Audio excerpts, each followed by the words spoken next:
everyone, it's Erica with Craftinated, and I just wanted to share a really cute quick tutorial to make an ornament or a holiday gift for a friend using these acrylic blanks.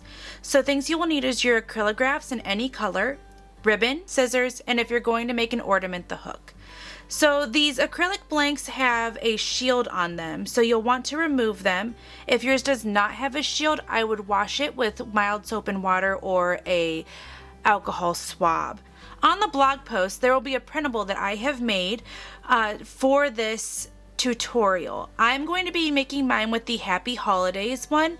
I chose this one because you can use whatever colors you want, and I decided to use the pool blue and pink from the tropical pack.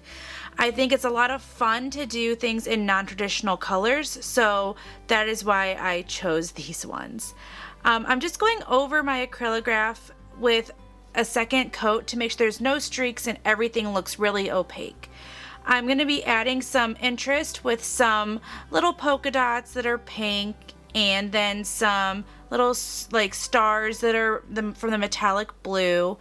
And then I'm going to add just a little bit of white to my text just to give it a little bit of interest and help it stand out just a bit more. And then I'm going to put some white polka dots. For this next part, you're going to want to make sure that your acrylic blank is dry.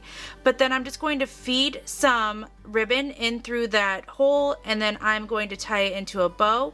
It took me a minute to get the bow looking exactly how I wanted it, but it's worth it in the end. So I'm just fidgeting with it, making sure it looks right. And then I'm going to cut the ribbon at an angle on either side. And then I'm going to add the hook on the back for the ornament, which is completely up to you. And I think it looks super cute. It's all done, and it was a very quick project to make. On the printable on the blog post, you'll find a few different holidays. I have Happy Holidays, Merry Christmas, Happy Hanukkah, Happy Diwali, Happy Kwanzaa, and Winter Solstice. I hope you enjoyed this tutorial, and I hope you have fun making gifts for your friends.